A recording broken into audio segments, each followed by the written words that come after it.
kita diangkat oleh Allah, hajat kita diijabah oleh Allah, yang sakit di antara kita diberikan satu afiat oleh Allah, dan mudah-mudahan untuk guru-guru kita Ustaz Habib Ali, kemudian Ustaz Matahari, Ustaz Mundir senantiasa dijaga oleh Allah Subhanahu wa taala dimanapun berada, dan mudah-mudahan Allah wafatkan kita semua dalam keadaan husnul khatimah.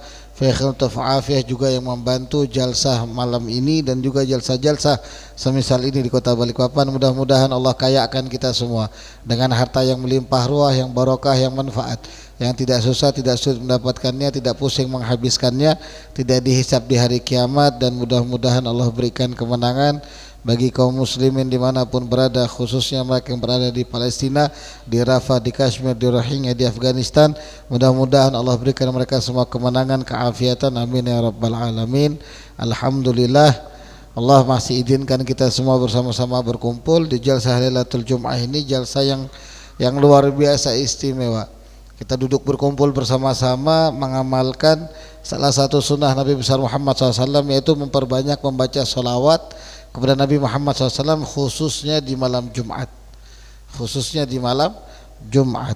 Sebab Nabi SAW sendiri yang memerintahkan, yang menganjurkan. Nabi SAW bersabda, aktsirus salata alayya lailatul gharra wa yaumal azhar, berbanyaklah salawat kepadaku di malam Jumat dan di hari Jumat. Fa inna salatakum tablughuni, sebab salawat kalian itu sampai kepadaku, kata Nabi besar Muhammad sallallahu alaihi wasallam. Artinya setiap dari tadi kita baca Allahumma shalli wa sallim ala sayyidina Muhammad sayyidina Muhammad sallallahu alaihi wasallam, itu semua sampai kepada Nabi Muhammad. Dan almarhum Habib Mundir bin Fuad Al-Musawa pernah menceritakan bahwasanya setiap salawat tadi itu yang sampai kepada Nabi Muhammad itu merupakan bentuk bakti dari seorang anak kepada orang tuanya. Karena di saat dia mengucapkan salawat kepada Nabi Muhammad, maka yang dibalas oleh Allah itu dia dan ayahnya. Dia dan ayahnya. Artinya Nabi SAW sampai salawat fulan bin fulan, itu disebut di hadapan Nabi Muhammad SAW. Maka insya Allah mudah-mudahan sebab salawat tadi itu, orang tua kita yang telah wafat, guru-guru kita telah wafat, mudah-mudahan diangkat derajatnya oleh Allah, diluaskan kuburnya, dan mudah-mudahan mereka semua dikuburkan bersama Nabi besar Muhammad SAW, amin ya rabbal alamin. Hadirin hadirat yang dimuliakan oleh Allah Subhanahu wa taala, kita lanjutkan lagi ta'lim kita dalam kitab Ayyuhal Walad Alil Imam Hujjatul Islam Abi Hamid Muhammad bin Muhammad Al-Ghazali rahimahullah ta'ala, nafa'anallahu bi ulumihi wa bi asrari fid darin amin. La anqal wa minal aishi arghadahu. Nah, kita sudah masuk di akhir-akhir kitab Ayyuhal Walad, yang mana beliau meminta kepada anaknya atau santrinya, maksudnya di sini, jangan lupa untuk mendoakan beliau, khususnya di setiap habis sholat.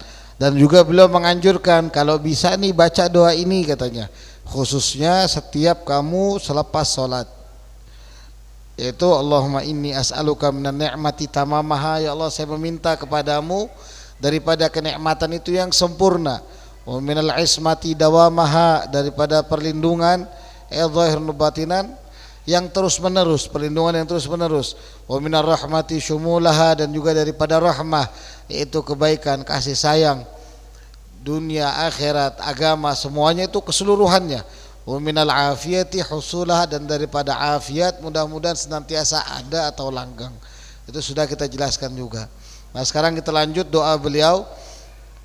Beliau mengatakan minal aishi arghadahu, dan kemudian ya Allah kami meminta kepadamu daripada kehidupan itu yang paling lapang, yang makmur, yang nyaman. Jadi kalau minta sama Allah itu jangan tanggung-tanggung. Gak apa-apa, minta terus.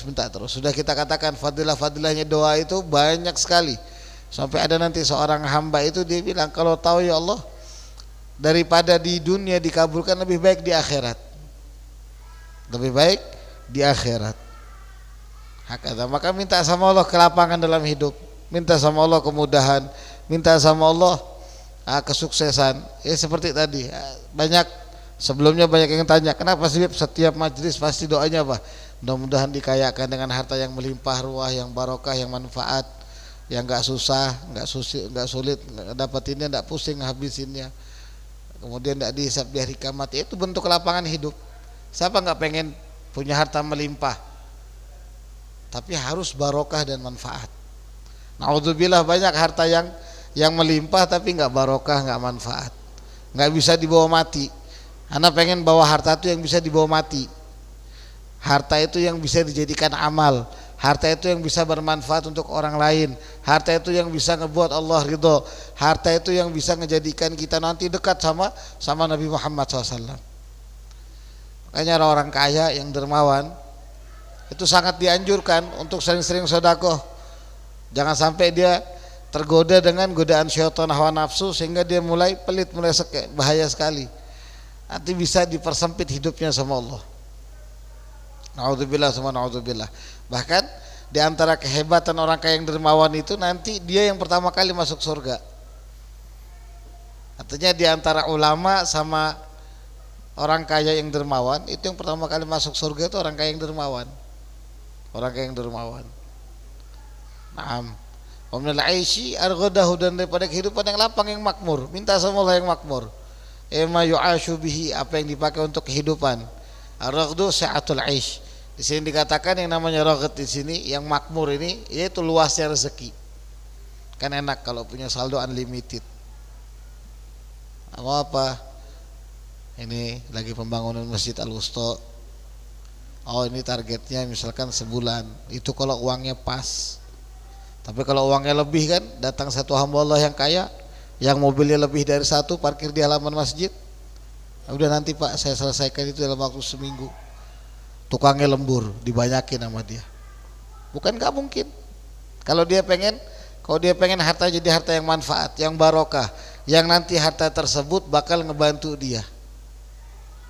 Datang ke masjid, ngomong sama Pak Akram atau sama ketua panitia pembangunan. Lagi rehab apa? Lagi rehab ini nih. Apalagi yang kurang ininya, yang kurang ininya. Oh, itu alangkah istimewanya kalau ada orang kaya yang seperti itu. Dan orang-orang yang begini ini orang-orang yang langka. Maka jadilah kalian salah satu daripada yang langka. Atau mudah-mudahan Allah jadikan kita satu daripada yang langka tadi, yang kaya, yang dermawan. Yuqalu aisyatu raghdin wasi'atun thayyibah. Kehidupan yang lapang itu yang luas, yang baik. Juga dikatakan arghad di sini, ar-raghdu di sini artinya ziyadatul mal bila zahmah, bertambahnya harta tanpa kepenatan, tanpa kesusahan. Di kalau doa itu yang bagus-bagus. Jangan cuma minta yang pas, minta lebih-lebih lah. Tapi nggak apa-apa kalau mintanya yang pas. Ya Allah, saya minta uang yang pas terus ya Allah. Pas mau beli rumah ada, pas mau bangun Al-Wusta ada, pas mau beli pesawat ada, pas mau naik haji ada, pas mau ngeberangkatin jalur umroh ada. Apalagi, pokoknya pas terus. Pas ada yang datang minta ditraktir makan ada. Pas semuanya pas. Nggak apa-apa kalau pas yang begitu. Tapi kalau pas-pasan ya Allah, pas minta ya Allah yang pas buat beli bensin aja hari ini. Ya akhirnya habis bensinnya besoknya cekat lagi. Minta yang banyak, yang barokah, yang manfaat. Kemudian minal umri as'adahu, daripada umur ya Allah kami minta kepadamu yang membahagiakan, yang paling bahagia. Maksudnya di sini bahagia di sini apa? Yang digunakan masrufan ala taatillah wa manhiyan an jami' makariha ilallah taala. Semua kebahagiaan di sini adalah semua yang digunakan untuk taat kepada Allah dan menjauhi daripada apa yang tidak membuat Allah senang. Itu kebahagiaan umur. Tapi kalau ada orang hidup, dia beramal soleh, beribadah, masih kurang bahagia, masih kurang nyaman, masih kurang nikmat, maka minta sama Allah ditambah lagi imannya. Minta sama Allah dibahagiakan dalam melakukan ketaatan. Kalau ada lagi orang bilang, Bib, saya susah tinggalkan maksiat, sudah kita kasih tahu minggu lalu, ada doanya. Minta sama Allah, ya Allah, haramkan kepadaku lazatnya maksiat kepadamu. Haramkan untukku ya Allah, dan berikanlah, anugerahkanlah kepadaku lezatnya, rasa lezat dalam taat kepadamu. Nah, ini nanti kalau sering dibaca itu enak sekali dalam beribadah. Kalau kita dengar orang-orang soleh itu kan ibadahnya luar biasa. Mereka tuh ibadahnya masya Allah tabarakallah, mujahadahnya itu enggak kayak kita. Yang baru sholat tarawih 20 rakaat itu cari yang paling cepat. Yang sunnahnya masih lepas-lepasan. Yang wajibnya lagi entahlah. suka terlambat. Tapi orang-orang soleh itu luar biasa. Mereka rela ninggalkan semuanya cuma untuk Allah. Kalau kita nih berani nunda Allah untuk dunia, itu kita, ya kan? Kita berani sekali nunda. Oh enggak apa-apa Beb, kan enggak berdosa. Iya memang enggak berdosa, tapi itu bukti kamu masih belum sepenuhnya jatuh cinta sama Allah. Ya saya juga begitu. Umumnya kita seperti itu. Enggak ada yang dengan mudahnya untuk melangkahkan kaki ke masjid, kecuali mereka yang ngurus masjid. Makanya mudah-mudahan Allah istiqomahkan mereka, tidak Allah berikan rasa bosan. Karena dia harus buka, harus ini. Mungkin di awalnya dia ini enggak nyaman, tapi lama-lama jadi nikmat. Ini kenikmatan yang luar biasa, menunjukkan orang-orang tersebut orang yang mendahulukan Allah daripada yang lain. Nggak ada kayak Pak Akram sama semua para pengurus ini. Kalau sudah setengah 12 sudah mulai, nggak mau tahu, mau di luar lagi dagang bagaimana juga, udah nanti dulu, siap-siapin dulu, nyalain speakernya, nyalain AC-AC-nya, nyalain kipasnya. Nanti kalau harinya mendung nyalakan lampunya. Nanti juga disiapkan pengharumnya. Kayak besok nih persiapan mau Jumatan, biasanya habis subuh waktu duha tuh udah mulai ngevakum karpet dan lain sebagainya. Ini nunjukin orang-orang tersebut insya Allah cintanya lebih untuk Allah dan Rasulnya. Makanya Nabi SAW itu pernah bilang, kalau kalian melihat salah seorang yang rajin ke masjid, istiqomah, maka saksikanlah orang tersebut dengan kebaikan. Artinya kalau dia wafat, bilang dia pasti orang baik. Oh tapi Bib, nanti dia pasti orang baik. Kenapa? Karena dia masih mendahulukan Allah daripada yang lain. Kan begitu. Jarang sekali ada orang-orang yang seperti itu. Mudah-mudahan Allah jadikan kita semua termasuk orang-orang yang sangat cinta kepada Allah, cinta kepada Nabi Muhammad SAW. Amin ya rabbal alamin. Wa minal umri as'adahu wa minal ihsani atammahu, dan daripada kebaikan yang paling sempurna ya Allah, dikatakan sila al ihsan huwa al hasanah allati uddat min jawami'il kalim wa kana aktsar du'ai alaihi wasallam bi qaulih Allahumma rabbana atina fid dunya hasanah fil akhirati hasanah wa qina adzabannar kama fil hizbil a'zam fi kitabil barakah wa fi kitabil barakah kana aktsar du'ai alaihi wasallam bi wa inna insanan la yad'u bi du'ain illa ja'alaha fihi.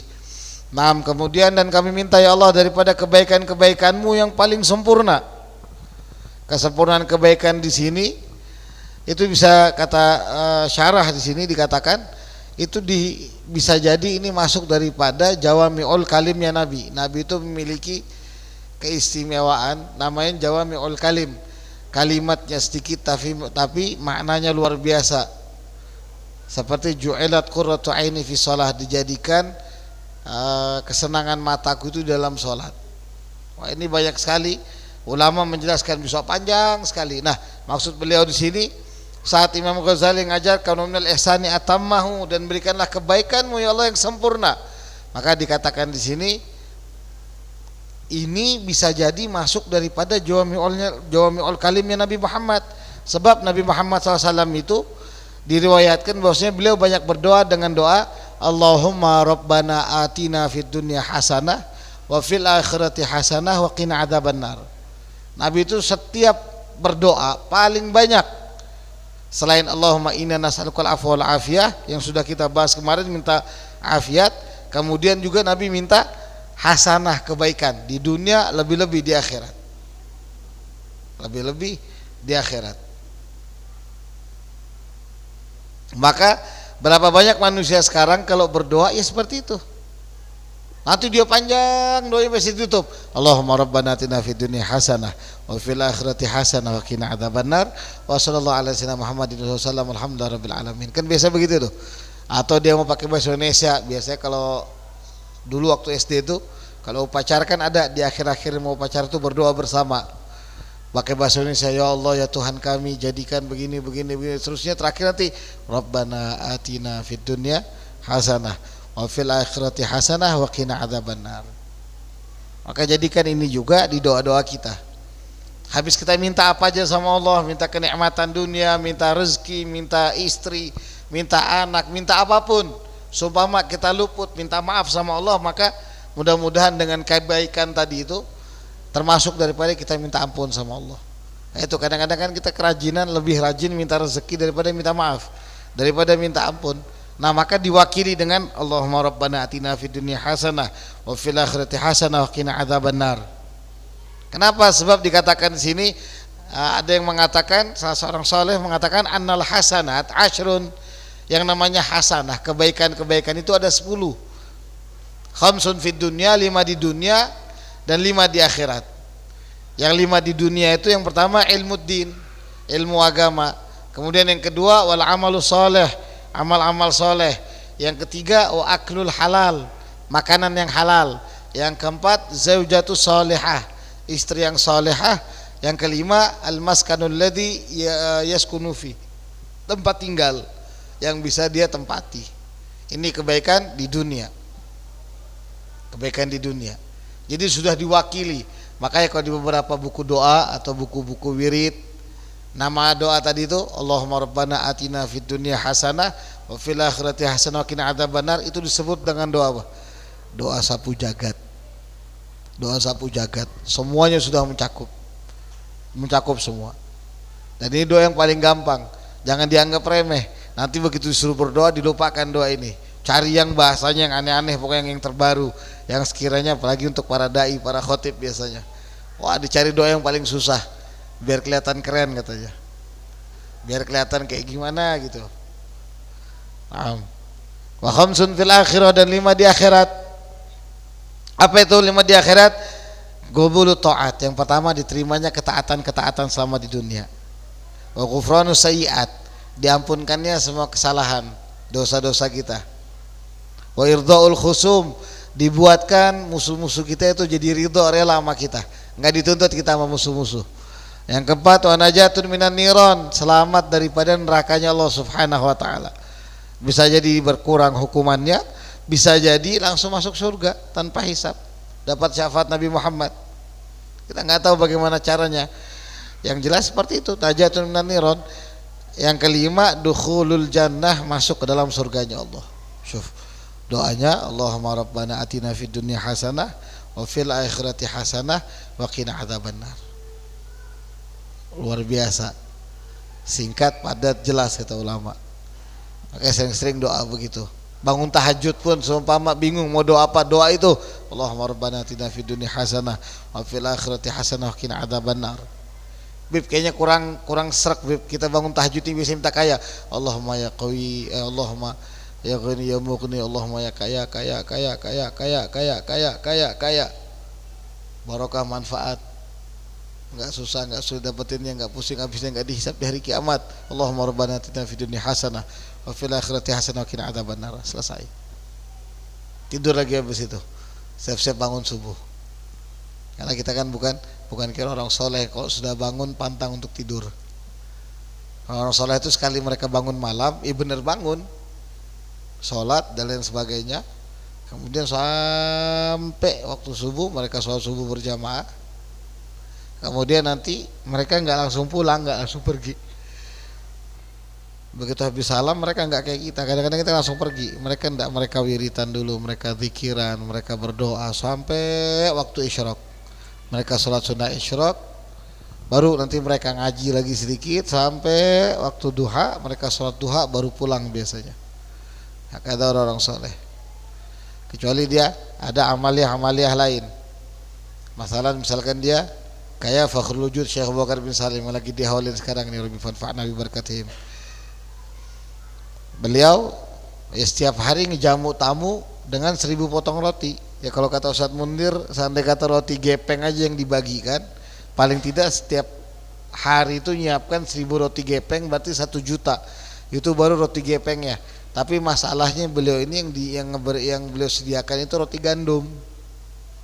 Lumayan harga roti gandum kan. Paling murah berapa roti gandum yang kecil-kecil? Lumayan lah harganya. Makan kue kerat aja selama ini mahal banget. Jadi kalau punya kebiasaan seperti itu silahkan, habis wirid subuh langsung pergi, siapkan masakannya. Atau mungkin ada kerjaan, kewajiban rumah tangga, silahkan. Jadikan kerjaan kita itu sebagai amal soleh kita. Amal soleh kita untuk dekat sama Allah. Dengan cara dijaga jangan sampai ada sesuatu yang bisa membuat Allah murka. Misalkan tipu menipu di dalamnya, oh subuh-subuh sudah habis sholat subuh udah siap-siap kerja, atau ada tipu menipu, entahlah bagaimana modelnya, pokoknya faham-faham sendiri lah. Atau ada hal-hal yang sekiranya ya ngebuat Allah murka. Bangun jam 4 bukannya siap-siap sholat,